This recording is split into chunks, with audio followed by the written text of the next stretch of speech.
Bonjour les amis du jardin d'acclimatation du courtillage. Donc aujourd'hui j'ai décidé de vous parler du sol marceau, Salix caprea. J'ai déjà fait un short sur cette plante, mais il y a tellement de choses intéressantes à dire que finalement je fais une vidéo beaucoup plus longue. Alors restez bien jusqu'à la fin, notamment si vous êtes apiculteur. Je vais vous donner des infos très intéressantes concernant la qualité du nectar. Voilà, allez, à tout de suite. Le sol marceau est un arbre en fait qui forme un tronc assez court, donc sur à peu près 1 mètre de haut avant de se ramifier. Donc vous voyez ici très rapidement, voilà, il se ramifie. Hop, et vous voyez la ramure de l'arbre. Ça forme pas des gros troncs, 1 mètre maximum de diamètre en circonférence.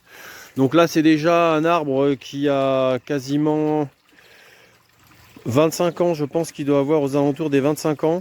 C'est pas des arbres qui vivent très vieux, hein, c'est des arbres qui vivent une soixantaine d'années maximum. Alors l'écorce de ces arbres est très riche en tanins. Donc tanins intéressants qui étaient utilisés à l'époque pour la tannerie des cuirs, donc pour assouplir les peaux. Donc voilà les propriétés intéressantes de cette écorce. Également évidemment l'écorce du sol est beaucoup plus connue en décoction pour ses propriétés, donc pour lutter contre la fièvre, fébrifuge. Son écorce contient de la salicyline qui est le précurseur de l'aspirine en fait. Donc c'est lui qui est à l'origine de la découverte de l'aspirine, qui maintenant est plus fabriquée à partir de l'écorce, mais qui est fabriquée de manière industrielle. Voilà. Mais la plante a également d'autres propriétés. La plante est également utilisée pour ses propriétés sédatives. Donc, mais là, c'est les feuilles les feuilles du sol marceau qui sont utilisées pour leurs propriétés sédatives. Voici un zoom sur les feuilles du sol marceau. Donc ici, on a les feuilles vues du dessus et en dessous les feuilles vues du dessous. Donc ce sont des feuilles assez larges, hein, qui ont une pointe un peu tordue. C'est vraiment typique pour caractériser le sol marceau. Et ces feuilles sont le refuge d'un tout un tas d'insectes qui sont attirés par la sève et le côté assez tendre des feuilles. Donc c'est une plante avec un rôle écologique assez important pour maintenir tout un tas d'insectes, notamment dans les. Il peut résister jusqu'à -20. C'est un arbre qui aime le soleil, hein, qui aime pousser dans les milieux ouverts. Il peut pousser jusqu'à 2000 mètres d'altitude. C'est une espèce pionnière qui se ressème facilement. Dans les sols, parmi les sols, on a plus de 400 variétés de sols. Et c'est l'espèce la plus mellifère parmi tous les sols, hein, le sol marceau. C'est la première véritable, je dirais, mielée pour les abeilles en termes de pollen et de nectar. Donc c'est un bois qui peut être utilisé en vannerie, c'est-à-dire pour faire des objets, paniers tressés, etc. Donc c'est pas le sol le plus souple en vannerie, hein. Il a cette couleur grisâtre.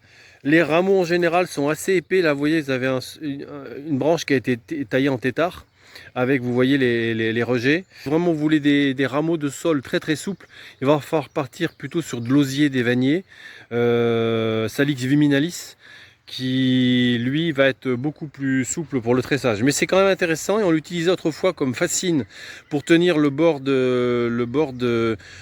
des talus ou le bord des cours d'eau. Son bois pouvait aussi servir de cerclage pour les tonneaux. On peut le conduire en trogne ou en cépé, comme ici, là, vous voyez une belle trogne.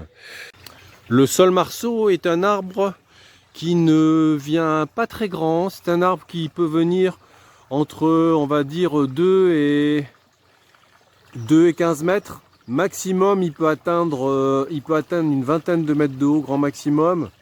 Donc en moyenne, ça va être un arbre qui va mesurer à peu près une dizaine de mètres de haut. Voilà, je vous fais un zoom sur les chatons qui sont vraiment très esthétiques. C'est un pollen qui présente peu de risques d'allergie parce que c'est une plante essentiellement entomophile, c'est-à-dire une plante qui est pollinisée donc par les insectes. C'est un arbre un peu pionnier, hein, qui va coloniser les zones en friche, les bords de rivières. Alors il aime bien l'humidité, mais il peut se contenter de sol ordinaire. Ces chatons sont vraiment extrêmement décoratifs, vraiment très beaux. D'ailleurs, vous pouvez couper des branches et les mettre dans la maison à fleurir dans de l'eau, c'est assez esthétique. Les rameaux de sol marceau peuvent être cueillis quand les bourgeons commencent à gonfler et rentrer dans la maison dans de l'eau. Et ensuite, ils vont fleurir et faire cette très belle coloration jaune ocre. Alors, Faut prévoir quelque chose de pas trop salissant en dessous, puisqu'on aura un peu de pollen qui risque de tomber, éventuellement de salir la table qui est en dessous. Donc faut prévoir quelque chose de pas trop fragile par rapport au pollen qui pourrait tomber. Mais sinon, c'est vraiment très joli. Alors j'ai même rajouté dans la composition florale des chatons femelles ici, qui ont ce côté un peu hérissé, et des chatons mâles. Voilà, donc quand ils sont complètement en fleurs, ils ont un côté jaune ocre comme ça. Voilà, quand ils commencent à fleurir, on est un peu sur ce coloris-là, couleur orangée, voilà. Et après un jaune orangé. Et en fin de floraison, en fait, le pollen va partir et on va être sur cette coloration un peu plus grisâtre. Mais ça reste tout de même des chatons très jolis, très décoratifs pour mettre dans la maison, dans un vase, pour décorer l'intérieur de la maison. Alors il existe également un saule marceau pleureur. Donc je vous montre l'étiquette. Voilà, qui est assez décoratif, qui peut être sur basse tige, demi-tige ou haute tige, suivant les cas de figure. Donc c'est exactement le même que le saule marceau, les mêmes chatons, sauf qu'il a des branches qui retombent, donc avec un aspect décoratif. Voici un Salix caprea pendula en zone urbaine au milieu d'un massif. Donc je vais me rapprocher pour vous montrer la tête de la plante de près.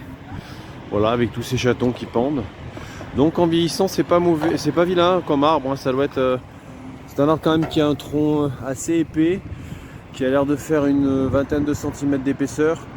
Donc c'est peut-être un arbre qui a une quinzaine d'années facilement. Voilà, ce saule pleureur.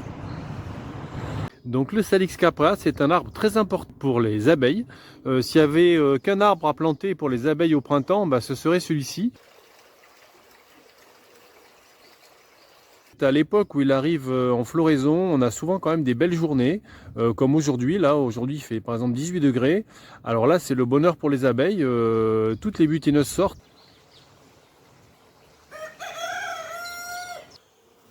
Et voici les butineuses qui rentrent chargées de pollen jaune vif, qui correspond au pollen du saule marceau.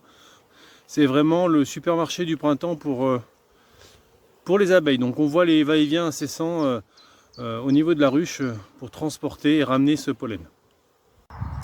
Alors autant le noisetier sort vraiment très tôt, janvier-février, autant le saule marceau sort plutôt mars-avril, et donc le temps est meilleur et il y a plus de chances pour les abeilles d'avoir du pollen de saule marceau que du pollen de noisetier, tout simplement parce qu'on est plus tard dans la période et la ponte de la reine a vraiment repris et les abeilles ont vraiment besoin de pollen.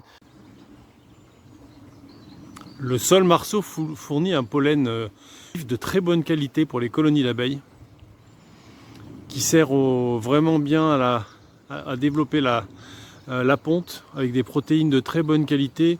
Et d'ailleurs, quand le saule marceau fleurit, les abeilles, c'est un signe, hein, les abeilles délaissent vraiment les autres fleurs. Donc sur une échelle de 3, c'est 3, hein, le maximum excellente qualité. Le saule marceau fournit également du nectar sur les plantes femelles, puisqu'il y a des pieds mâles et des pieds femelles. Et ce nectar est 2 sur une échelle de 3.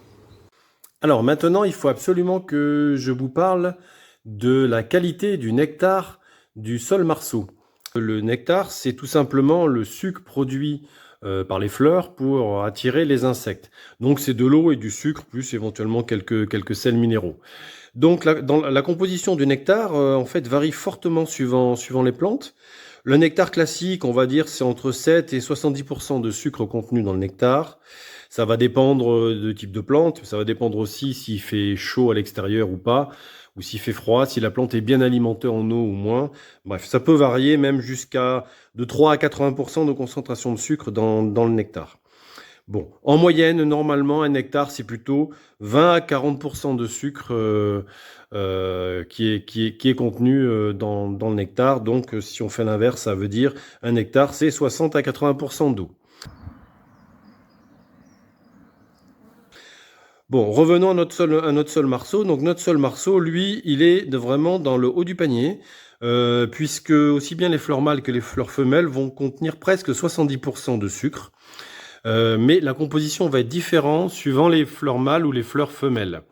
Sur les fleurs mâles, donc je vais vous zoomer ici, donc évidemment on a le pollen, mais on a aussi ce nectar qui va contenir majoritairement du saccharose. Alors le saccharose, tout le monde connaît, hein, c'est tout simplement le saccharose, le sucre blanc cristallisé issu de la betterave, hein, c'est ça. Donc majorité de saccharose avec un peu de fructose et de glucose. Tandis que les fleurs femelles, que je vais vous montrer au-dessus, ici, là, voilà, donc les fleurs femelles, elles, vont à peu près avoir la même composition autour des 70% de sucre, mais ça va être très équilibré en sucre, ça va être un tiers de saccharose, un tiers de glucose et un tiers de fructose.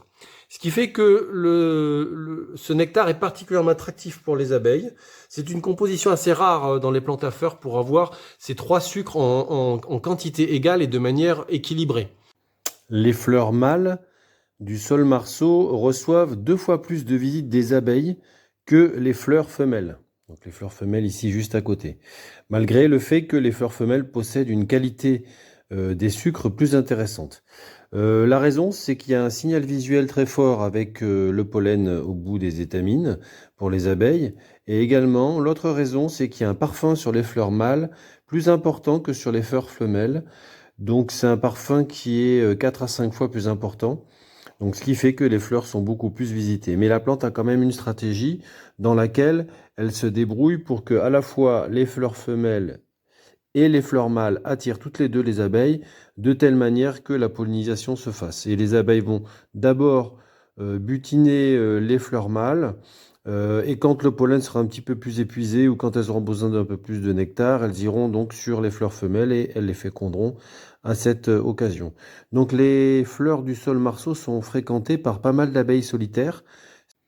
Il existe une abeille spécifique du saule marceau qui s'appelle l'abeille minière à dos gris.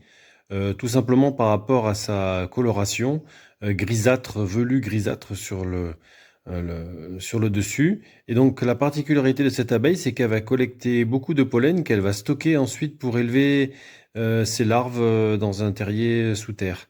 Voilà, donc cette abeille vraiment particulière dédiée au saule marceau avec cet aspect comme ça grisâtre. Hop, je vous fais un zoom sur cette abeille, voilà. Le saule marceau annonce le début de la saison apicole. C'est à partir de la floraison du saule marceau que toutes les autres floraisons vont s'enchaîner, notamment tous les arbres fruitiers qui vont arriver derrière, le prunier, puis ensuite les cerisiers, les merisiers, les cerisiers, et après on va enchaîner encore plus tard sur les pommiers, etc. Donc c'est vraiment la première espèce qui démarre et ça peut être le signal de l'apiculteur pour effectuer sa visite de printemps, sa première visite, et constater le redémarrage ou non des colonies et les réserves restantes dans la ruche. C'est aussi l'époque où on a les abeilles d'hiver, les dernières abeilles d'hiver qui finissent leur fin de vie pour rentrer le maximum de pollen et de nectar, de manière à démarrer la nouvelle génération d'abeilles, des abeilles de printemps qui auront elles une vie beaucoup plus courte que les abeilles d'hiver. C'est vraiment la plante préférée pour le pollen des abeilles au printemps. En plus on est vraiment le premier jour du printemps. Donc voilà, c'est assez symbolique. Buffet ouvert pour les abeilles pour le premier jour du printemps.